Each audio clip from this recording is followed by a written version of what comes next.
Welcome to Not Just Buildings, where we tell the stories of businesses, organizations, and institutions in the area of Bedford, Virginia, which we do by talking to the real local people working behind the scenes. This podcast is hosted by the Bedford Area Chamber of Commerce, a membership organization whose mission is to serve as a catalyst for local business success, a convener of regional leadership, and a champion for a vibrant and resilient economy. Before we get to the interview, I want to share some of the things we have going on at the Chamber. We offer a little bit of everything for everyone, from professional development and regional job fairs to grand opening celebrations, school partnerships, and fun networking events. So, I encourage you to stick around to learn about what's next. However, if you want to jump ahead to today's interview, no worries. You can find all of our programming on bedfordareachamber.com, and I'll drop our phone number at the very end of this episode, so make sure to listen all the way through.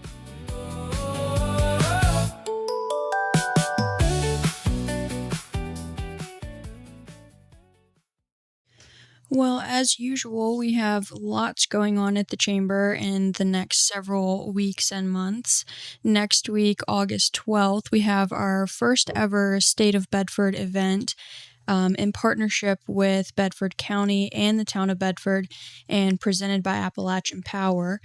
We're going to have the county administrator and the town manager provide overviews of their organizations, share some updates, and talk about what's happening across our community today. This event is designed to help people better understand the work that's happening throughout Bedford before we have our candidate forum, which is in early September. So that is going to be next Wednesday, August 12th from 1 to 3 p.m. at the Bedford County Administration Building. We also have a ribbon cutting next Friday for Growing Grace Academy. That's going to be Friday, August 14th at 4 p.m., and that is located at 5812 Jordantown Road in Benton. We also have our job fair coming up at the end of August and several other events on the calendar throughout the end of the year, so check out bedfordareachamber.com and our event calendar to see everything that's going on. All right, without further ado, I will introduce our guests this morning. We have Stephanie and Chelsey with the Sedalia Center. Good morning. Good morning. Good morning. How are you guys doing? Doing all right. Thanks for having us. Absolutely. Well, before we get into it, if you would both just tell me a little bit about yourselves and then a little bit about the Sedalia Center. Well, my name is Stephanie, and I am the executive director at Sedalia Center, just going on, actually, I think 2 years, maybe this weekend.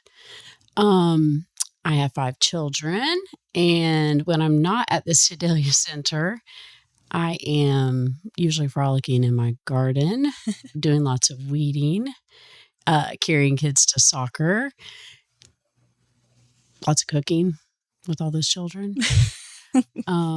But yeah, that's a little bit about me. Do you do any canning with everything in your garden? I do. Yeah, actually, all weekend, my mom and I and my daughter were canning lots of tomatoes and jalapeno peppers. And you're like, why did I grow all this? Yeah. The tomatoes just take over everything. They really You're do. Like, what am I going to do with all these tomatoes? Seriously.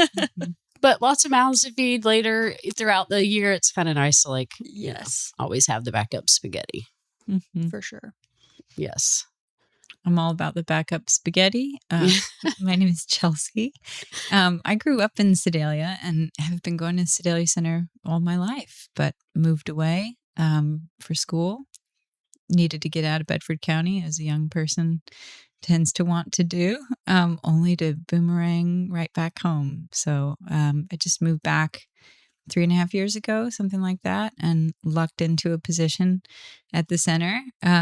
It's truly a dream job. And Stephanie and I have very recently been kind of knocking noggins about some new ideas. And so my newly developed title is program coordinator.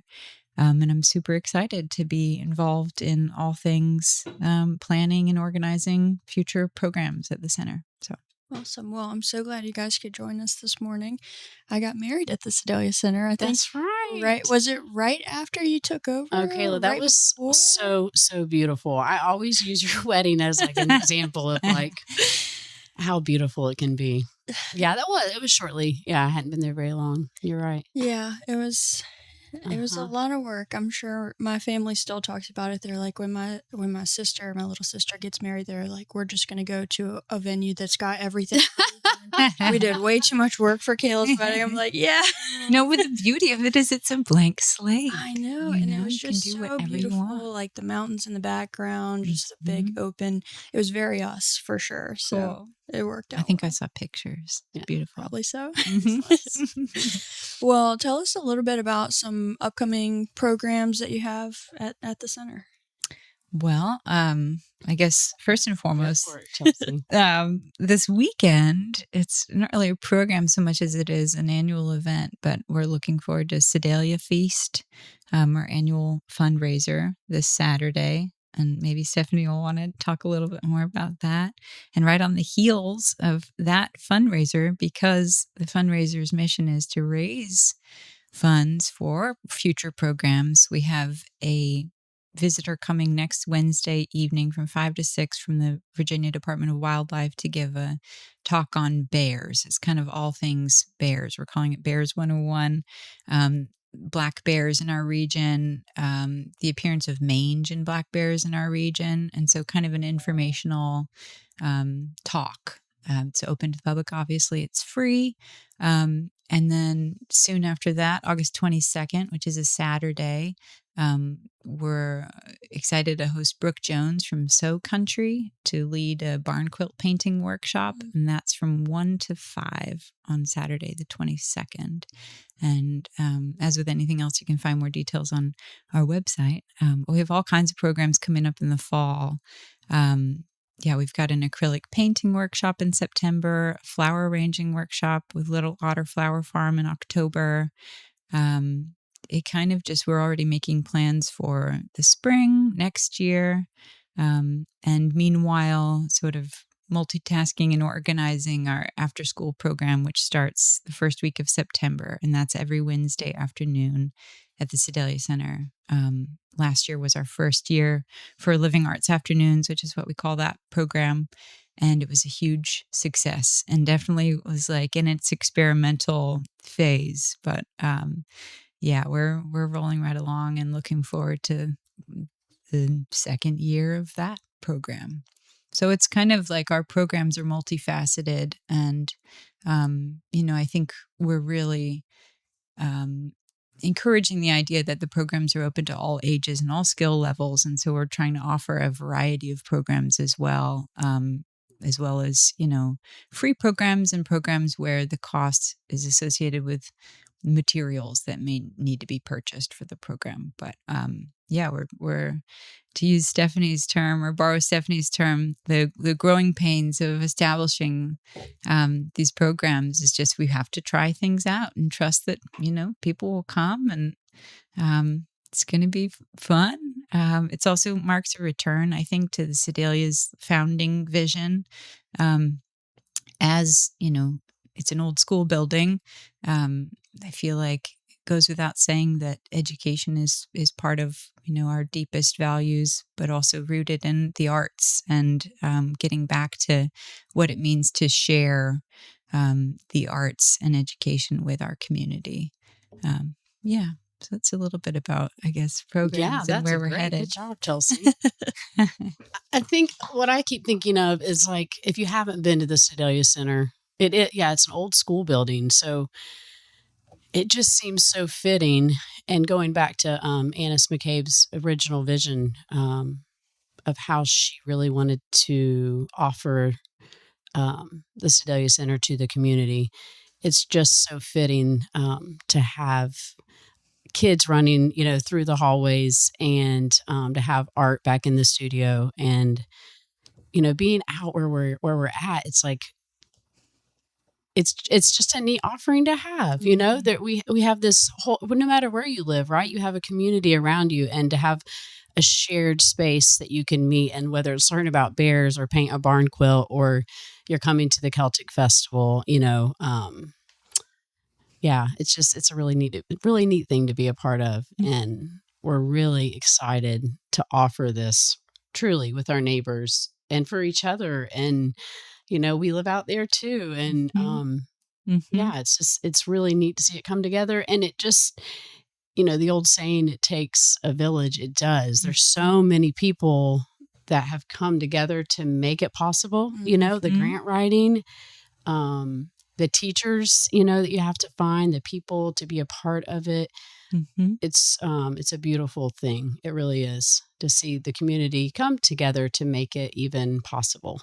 Yeah. So, I feel like especially in an age where, in-person activity opportunities are, not hard to come by, but, we're increasingly living online. And so it's so nice to return to just in-person, hands-on workshops and, absolutely. days spent together. Yep. Yeah. I always think about what would teenage Chelsey want to do? What would my grandma want to do? What is there going on? What holes can we fill? What's the community looking for? That's a great way to say it. Because I feel like that's exactly what we're trying to do, is really and truly seek what the community is wanting and needing, and trying to fill in the gap there. So yeah, really, really exciting. Like Chelsey said, you can obviously go to our website to learn more information. It's constantly changing, and we're adding, and we also, I think most people know us for the events that we do, the festivals. So we offer the 7 different festivals throughout the year, but bringing back the programming, having these adult and teenage and kid workshops, just kind of brings it all full circle. So there's always something happening at the Sedalia Center. Yeah. Yeah. And it seems like, your festivals are always big and well attended and people know about them so much, but being able to add these other programs that you can kind of promote throughout the year and at your festivals just kind of helps it take off. But for anyone that doesn't know, can you run us through your festivals? Sure. Yeah. So we host 7 different festivals each year, and we do the Celtic Festival in March. And then in April, we have the Terrapin Mountain Earth Festival, which is a 2-day event. Then we have the Doc McCabe Bluegrass Festival, which we just celebrated our 30th year of doing that festival. I think that may be our longest standing one. And then that brings us up on Sedalia Feast, which is this weekend. Every year, Sedalia Feast kind of has a different theme. And so this year we are doing blues and Bayou. And so we'll have some awesome live blues music, and a jambalaya feast, which is catered by Bedford Social Catering. So that's kind of cool to have them. We were sad to see them go downtown, but we're really excited about having them there. And it's just a really it's kind of just an intimate, low-key night where the music is playing and people are just hanging out. But the whole reason for this is to help with the programming, and by programming specifically, I just wanted to bring up the Loving Arts Afternoons program that we do, which is a free after-school program every Wednesday for any child, elementary school aged. This, because of an event like this, it takes to raise the funds and to be able to offer it free to the community, because that's really what is needed. That's what all the money goes towards, is just to be able to continue that, because it was such a huge success bringing it last year that we filled up almost immediately. And so we're concentrating on raising funds again for the programming, so that we can continue it and hopefully grow it, have more help and be able to let more kids come. And so that's my Sedalia Feast spiel. And then coming up right after Sedalia Feast is the Country Gathering. That's September the 5th. And that's a sweet, sweet event that it's been around again for a long time. And we have the Southwest Draft Horse Show, which is kind of the main event, in my opinion. Like the horse show kind of goes on all day, and then around that, you kind of have like a petting zoo and live music and I don't know what else. Chelsey, help me. A canning Cloggers demonstration. yeah, that's right. A big Some local farmers. Yeah, local farmers and a big flower competition, canning competition, and you can bring your flowers and it's like a county fair in miniature and Sedalia. It's the quaintest, sweetest event all year, I think. I mean, really is. every event has something different going for it, but Country Gathering is particularly sweet. Yes. Yeah. And then in October, the chili cook-off, which is exactly what it sounds like. We have lots of teams who come and compete who has the best chili, and so it's just really lots of families come out tasting chili, hanging out with the mountains in the background. It's a beautiful time of year to see terrapin changing colors. So that's probably one of our most well attended and known events. And then we end the year with the Christmas in Sedalia, which again is just another really sweet kind of country gathering. Local artisans come together to offer amazing Christmas gifts. It really is like every year I have my list and I wait till Christmas in Sedalia because it is like one of a kind, amazing artisans in our area that come and sell their wares. So, yeah, there we go. There's the list of events. That's it. That's all you do. That's it. A little. And I should say, so we're a nonprofit. We have a board of directors, and I will say we have a working board of directors. We have an amazing board, and they help with all these events. They all take an event and they kind of run with it. And Chelsey and I just make sure all the details are there and carry them through. And it really is a dream job. I love being a part of it. And I will say, all the events, it's all in celebration of arts. And there's always some sort of educational component, whether there's workshops offered or, there's always art, there's always live music, there's always good food. Like that's kind of what carries over from event to event, all with a different theme, all with a different history behind it. But that's really what we want people to come out and leave, like learning something that day. And again, like Chelsey said, just like offering something where families can go and be a part of and be in community with other people outdoors. Yes. It's just so nice to be out in the country. There's something about it. It's good for the soul. And that's what it feels like for me when I drive out towards the Sedalia Center. The whole view, just riding there kind of puts you in the right mindset. It's so special. It is. It's one of those things where it's like, it's so special. You almost want to keep it this secret hidden gem, but you also want to tell people about it. And we only recently completed a total campground upgrade. So, for most of the festivals, we welcome folks to come camp out. And of course, you can camp any time of year. And you don't have to have a big old rig to come camp. We have tent camping, and the grounds are open, all day long if anyone wants to come and walk around or just explore the center itself. So, yeah, good point. Yeah, we're, I think, doing what we can to just welcome people all the time. Yes. Events or otherwise. Yeah. Yeah, truly. We always tell people when they call, like, oh, can I stop by at this time? It's like, you can stop by anytime. Yeah. It is for the community. Truly. The grounds, we have 17 acres. It's open all the time for people to come explore, hang out, be in nature. Yes. Have lunch under the pavilion. Let your kids play on the playground. We have a beautiful pollinator garden that the Bedford Master Gardeners faithfully comes every week and keeps up. That I think that's something people don't know about. Like just that alone is worth coming out. They have everything labeled. There's so much to learn and it's beautiful. We also have like a little teaching garden that we grow vegetables out of, that the kids at the after school program learn how to start seeds and, put them in the garden and harvest. And so there's some neat things like that. And then I want to mention one more thing, the cabin. We have a historical cabin that was donated to us that we are in the process of rebuilding, putting back up to its original stature. And we hope that's something this year that will be complete and that we can share with everyone. But just another little piece of history that we're really excited to be a part of. Yeah.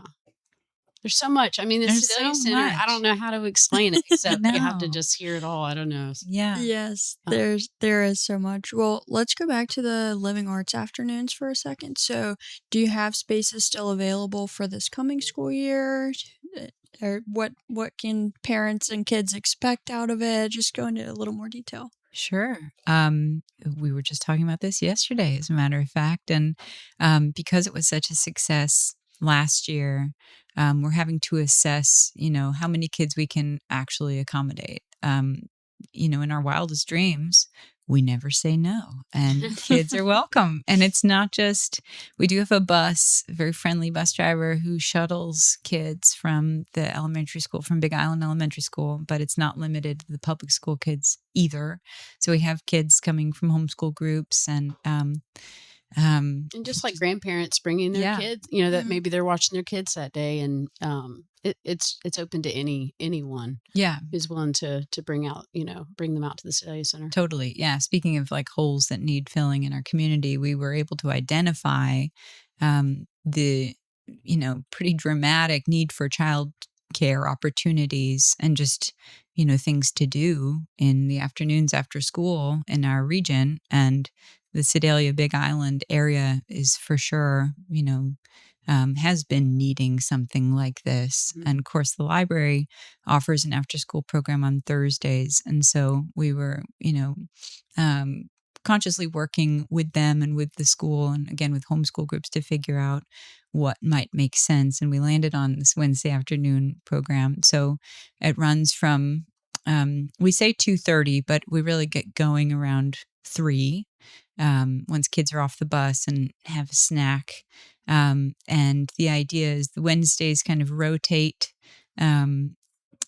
visiting presenters. We have a once monthly farm school. Our buddies at Mountain Run Farm welcome the whole group of kids at the farm one Wednesday out of the month, and they help out with chores and learn about the animals and have an opportunity to literally get their hands dirty. It's awesome. We also have, special and sometimes seasonally thematic presentations. Last year we had a big Halloween kind of, I hesitate to say carnival, but there were all kinds of activities for the kids to do that were kind of spooky and fun. We had one of our board members come and visit and lead kind of a educational demonstration about Native culture in our area. There's Bedford Cooperative Extension led a cooking class for kids because such a hit because we have this awesome kitchen at the center, and why not use this resource? Who knows if kids have had cooking experience before, and it's such a cool skill. So, to answer your question, I feel like we're just getting going on enrollment for this year, and parents can always call the center if they have any questions about signing their kids up, but we're hoping to be at the open house at the public school coming up. And we're theoretically bringing on another person to help out in the afternoons because we're trying to accommodate as many kids as we possibly can.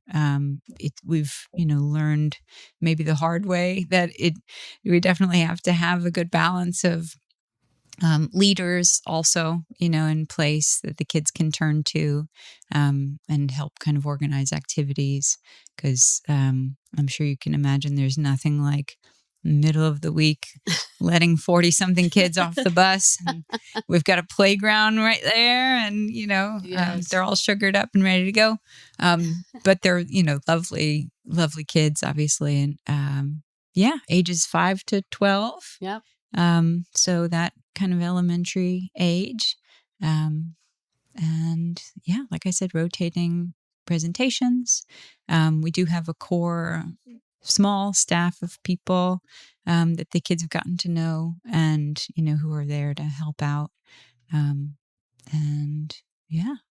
That's a little bit about it, I guess. But yes, enrollment is open now. We do still have space. Mm-hmm. It is free. Uh, yeah, 2:30 to 5:30. Trying to think. I think you covered it all. And it's really it's different. Like she said, it's different every week. Some, there's always art. There's usually music offered. Um, there's gardening. They kind of get to pick where they want to go, and then they switch every, say, 45 minutes. They get an opportunity to, hey, now I want to go over and do some cooking, or I want to go, to the art class. It kind of just they can switch around while they're there. We gotta shove some art in there, and they're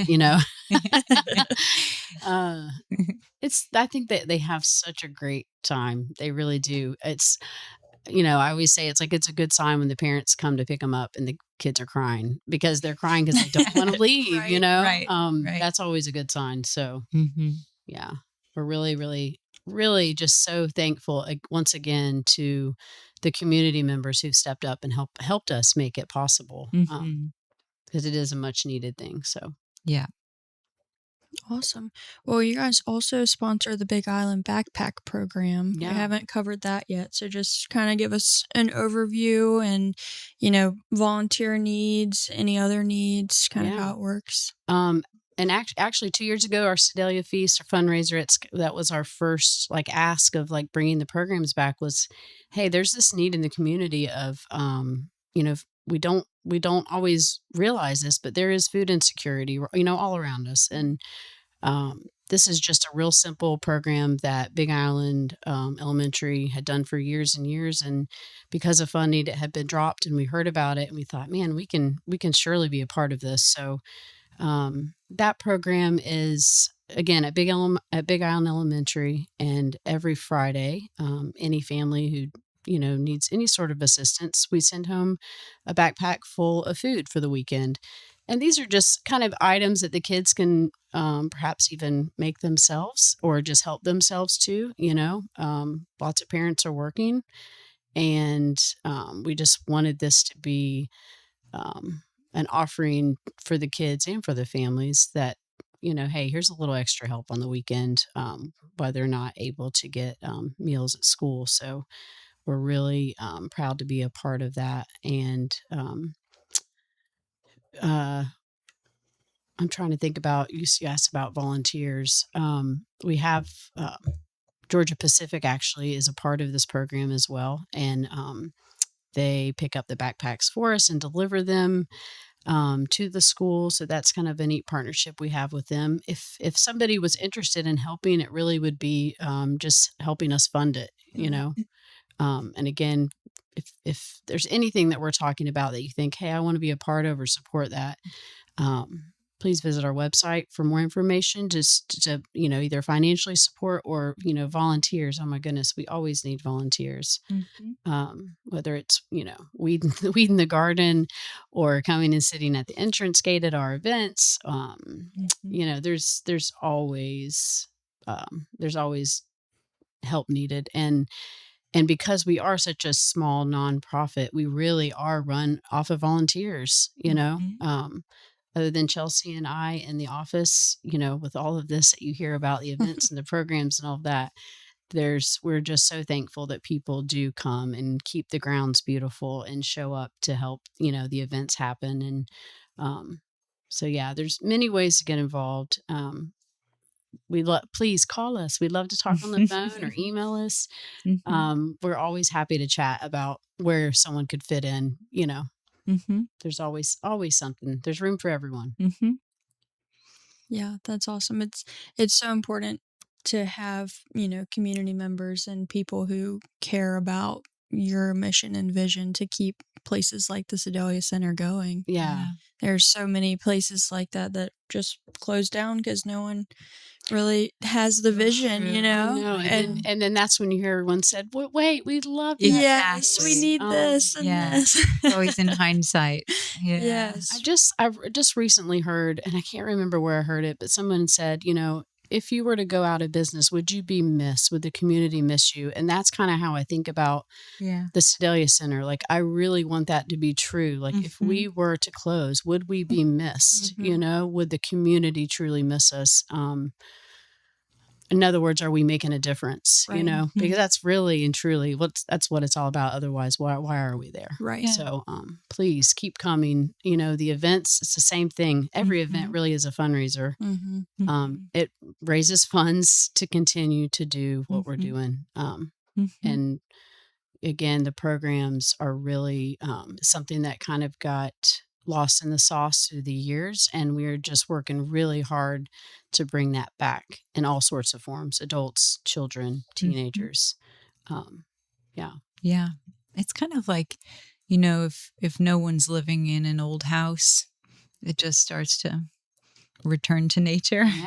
I think the ongoing nature of just always having something happening at the center helps keep the spirit alive. And we keep coming back to the word community, but it really is that, or it really is about community. And we have just last year, we were approached by the Bridge School Cooperative group. So we do have a school that operates in the school building now, which is awesome. And I think they're open for enrollment now too, right? That's right. Yep. Hunters for the Hungry has an office at the Sedalia Center. So, even in that regard, we are kind of a collaborative entity, even if it's not the Sedalia Center's, we're not leading those organizations. We're sharing a space with them, which is super impactful. And again, I return to the idea that anyone can share in that space at the center. And as you mentioned, you had your wedding there. We're open to rentals. We have birthday parties, bachelorette parties, baby showers. You can always just rent the center for your family reunion. And, there are a number of different ways to do that. If you need a small space or if you want the whole grounds, it's, we are so open. It's funny because Stephanie and I are always saying no new ideas because we have so many ideas. It's what's it saying? It's a good problem to have, Yeah. We have so many ideas that it's it's just a matter of maintaining and managing those ideas. And so, in terms of how one might want to support us, come volunteer. Throw a bone if you have the funds and want to support something anonymously or however, to just help keep us going, help keep that spirit alive. So, yeah. Awesome. Well, is there anything else you guys would like to add before we wrap up? I feel like we've said it all. Yeah, we could keep going. To cover. Yeah. There's 17 acres of ground to cover. You know? Literally. You can always, follow us on Facebook. We try to stay pretty active online. We have a monthly newsletter you can sign up for also on our Definitely website. Join the newsletter. I think that's socials. I mean, everyone knows about socials, but I will say Chelsey writes a killer newsletter. I don't know. That I just scroll past so many newsletters, and I'm so excited to read Chelsey. It really, I think it just because it captures, the essence of what the Sedalia Center is. And I would say please go just follow the newsletter. We don't harass. We send one out a month, and it just kind of keeps you in tune with what we're doing and ways to volunteer or workshops to sign up for. And that's, I think, definitely, if you do anything today, sign up for the newsletter. Yeah. And then come take a walk at the center. Yeah. We have a newly mown path that goes, it's been measured. It's a mile through the grounds of the center. So, just like a nice come little out loop. and enjoy. Yeah. That is awesome. Well, tell us your website and your phone number so people can get in touch with you. Yeah. So our website is www.sedaliacenter.org. And our phone number is 434-299-5080. All right. Well, thank you guys so much for joining us Thanks today. for having us, Kayla. It's been awesome. Thank you, Media Squatch. Yes, as always. Thank you. Thanks, y'all. You're listening to Not Just Buildings, hosted by the Bedford Area Chamber of Commerce and produced by Media Squatch. There are so many great people working together to make the Bedford area a great place to live, work, and do business, and we hope that by telling their stories, our listeners are able to become more connected to our community. After all, there are so many hidden gems, services, resources, and amazing opportunities just waiting to be seized right here in the area of Bedford, Virginia. If you like this interview, I have great news for you. New episodes come out every week, and we have lots of episodes for you to catch up on in the meantime. Episodes are available on Media Squatch Plus, as well as Spotify, Apple Podcasts, our weekly newsletter, Facebook and website, and anywhere else you can find podcasts. If you want to learn more about us at the Chamber, we encourage you to check out our website, bedfordareachamber.com, or give us a call at 540-586-9401. Thanks so much for listening, and keep an ear out for the next episode of Not Just Buildings.